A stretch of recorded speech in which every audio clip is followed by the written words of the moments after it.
Well, now me and Andre are going to convince you to watch Evil Dead Rise. Good Andre, luck what with did you that. think of Evil Dead That Rise? might be tough considering, but I'm The, willing to give you guys a shot. the more I think about it, the more I like it. Okay.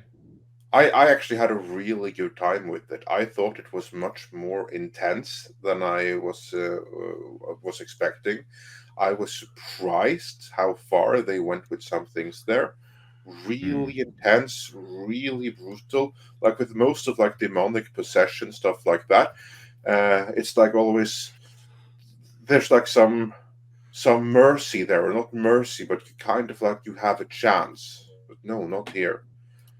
Even when they read from the Necronomicon and stuff like that. But the way that I see it, Mm. I don't see it as part of the Evil Dead franchise as a whole. I see it as separate from that. What this is, my point of view, is a really intense Lovecraftian movie that just Mm. happens to have some Evil Dead skinning. That's how I see it. This is a Lovecraftian movie first, and an Evil Dead movie second.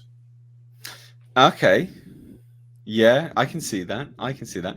So I had way, way, way more fun with this film than I thought I would have, genuinely. So I'm there, like I'm watching it, and I'm like, okay, the opening. I'm like, God damn, this is an interesting opening. And the moment that I was like, you know what, I'm in for a treat here, was when it registered just how good the sound design was. Because the sound design, the voices, the mixing, when the opening part obviously is set, one day after the events of Evil Dead Rise, and the girl that's obviously possessed at that point when she starts talking back, and just that visceral sound that came through the cinema speakers, I was like, God damn, they've really spent some time on this. Like they've taken some care and attention, and it was brutal, absolutely brutal. And I loved that. I just instantly, I was like, yeah, okay, no, I'm in for a treat here. And then the Evil Dead Rise title card and the music, I was like, yeah, I'm in for a treat. This is going to be pretty good. And it did slow down a little bit. It slowed down a little bit, but it got off the ground running really well. And I think the build up was quite good. Not great, like a little bit too much of the, sisterly family element. Because I didn't, in horror movies, I don't really need to care that much. Not this kind of horror. I don't really need to care that much about the family, the emotional element. I don't need to be that invested to root for anyone, like not with this type of horror movie anyway, because it's, you're looking at like I'm trying to compare it to something else, like a slow burn tension. This isn't a tense thriller. It's not one of those films. So I don't need to care too much. Like I know what's going to happen. I kind of want to get into it a little bit quicker. But I sort of sound like I don't like it, but I did. I really, really like this film. What do you think to the blood and the gore? I was really surprised. Yeah, me too. It was much more than I had anticipated. I'm not saying that's a bad thing at all. I was like, Mm. whoa, I didn't think that they made movies like this anymore. But also just like the intensity and like the makers of this movie, they really don't like children, do they? No. Oh my Because god. because this is like one thing that I was like expect, like I don't want to like spoil too much, but basically here you kind of like have a family under attack, and usually when you have something like this in most other horror demon movie stuff like this, uh there's like some unwritten rules, like you're gonna have an exorcist that's gonna come, and the kids are gonna Mm. be all right in the end, nothing bad is going to happen. And you Yeah. even saw this in the trailer that the possessed mother, she begs her sister, please don't let it take my children. I'm not going to go into any spoilers other than to say that the mother would not have been pleased if she were around to see how things would play out, and I was quite Yeah. surprised by that. Yeah, I was too, and I think so. I think like to not go to too many spoilers, but there is a scene. There is a scene with an eyeball that had a similar vibe to the original Evil Dead stuff because it was a little bit tongue in cheek, which I liked. I appreciated. It was only quick, but I think I thought I view that as a little nod to the original stuff, you know. But oh well, slight spoiler. It's not a massive one, but slight spoiler. There were some very cool nods. An eyeball is bitten out of someone's face, choked on, coughed out, and then goes into someone else's mouth, and then I think they die. Did they die? Did they die from that? Yes, they did. Yeah. So it's not like a major spoiler or anything like that, guys, but a little bit of a nice nod, bit of a fun little. Oh yeah, there you go. Like if you're a Gore hound, this is the movie for you more so than any previous Evil Dead movie. Yeah. I mean, they went all the way here. I really like the use of practical effects was great. Really, really, really good. Again, no spoilers, but the big. I'm trying to phrase it so it's no spoilers. The pre bloodbath stalking thing-esque practical effects stuff was good. Does that make sense to you, Andre?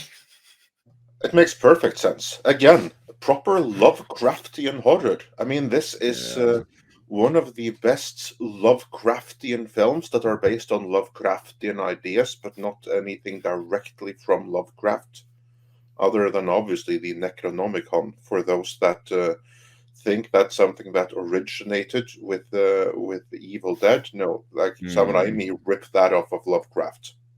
Yeah. So in this sense, this is the most purest Lovecraftian Evil Dead there ever was, because what I liked about it is that it took the idea and the premise of the original and it just redid that in a new setting, and it really went all the way in a way that has never been done before.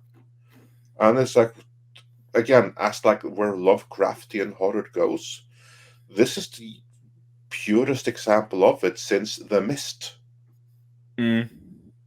Yeah, that's true. That's true. I can get with that as a statement. Yeah.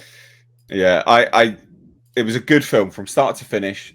They clearly cared about the film. I think that's the best way I can convince you to watch it, Tom, is that they clearly cared about what they were telling. I think. We're not going to convince Tom, though, because the movie has the wrong title for him.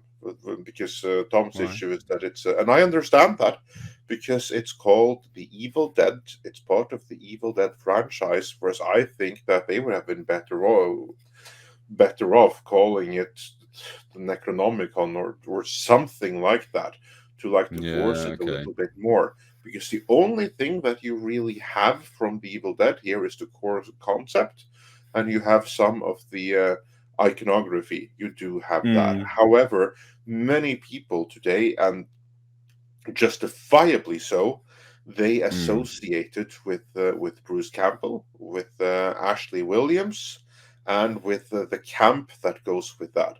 And that, of course, is completely absent here. Yeah, completely absent.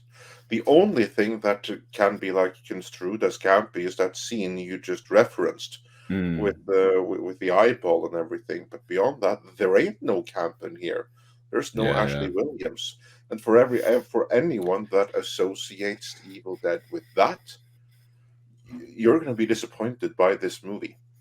You have to reset your expectations. That's why I say I don't see this as an Evil Dead movie. I see this as a really intense Lovecraftian horror. Yeah, I can see that. I can see that as a... Yeah. Well, Tom, I'd still recommend you go watch it if you can. And definitely, actually, this is one I would say, and I think Andre would agree, because the visuals are so good and the sound design is so good, it is actually worth going to the cinema to watch. We'll have to see. I mean, like, that's the thing. That's why I avoided. Well, here, and Andre's 100% correct. When I think of Evil Dead, to me, it's more along the lines of Army of Darkness and Evil Dead 2 and Ash versus Evil Dead. That's Evil Dead to me. And it's not just because of Bruce Campbell. It's also that tone, that Sam Raimi, Three And Stooges kind of tone that goes along with it. Exactly. Yeah, That's my yeah. point exactly. And this is why I feel that they're actually doing themselves a disfavor, because Tom is a huge movie buff. He should be the core audience. But here they went pure horror and all of those things that I know that you associate with the Evil Dead, Tom, and pretty much every other hardcore fan of the Evil Dead. That stuff, which you associate the most, is absent here.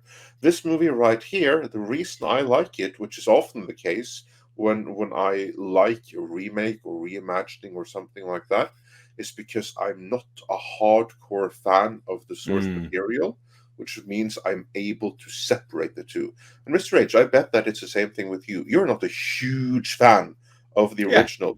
You're not this Exactly. massive fan of Bruce Campbell. That's why the two of Absolutely. us are able to enjoy it, because we're able to Yeah. separate it and see this as its own thing. If you absolutely love the Evil Dead, you're not going to be able to do that.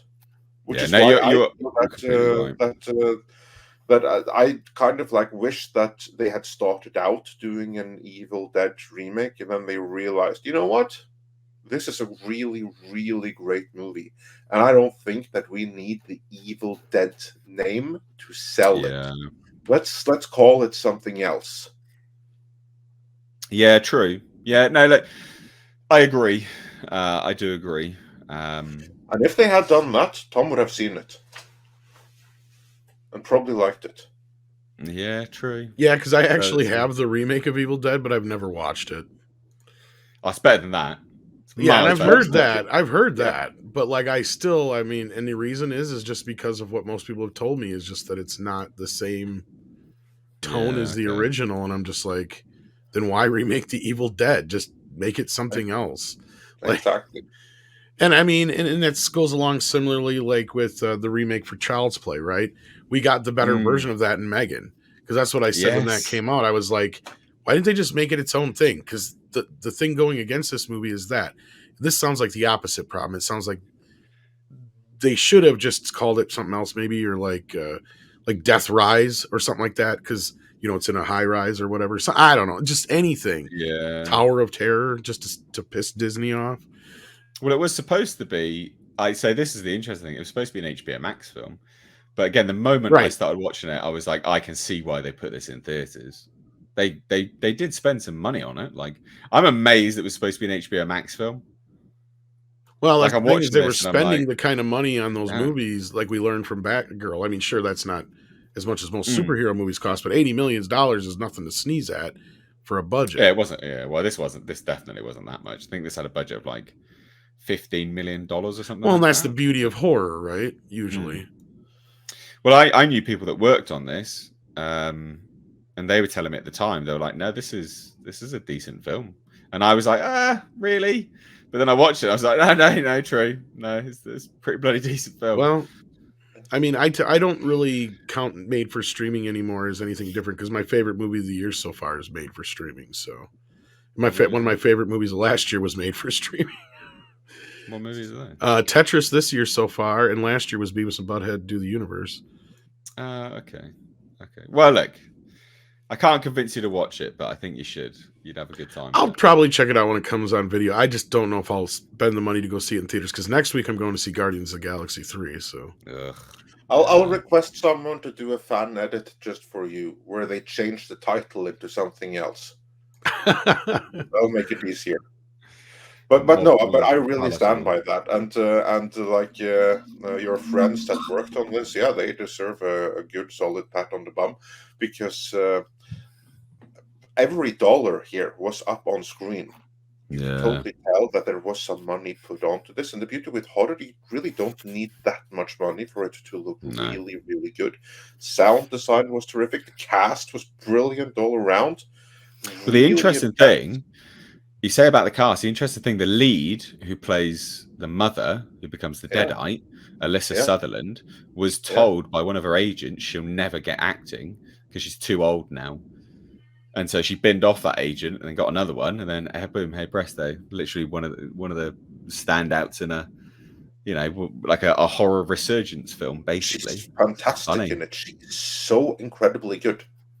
Yeah. I mean, she salvages the whole movie. First as the mother, and then Yeah. as the Deadite, which of course they never call it Deadite, because this No. is something much, much worse than any previous Deadite. I mean, I'll take the Deadite in the previous Evil Dead movies any day over the absolute monsters that were here.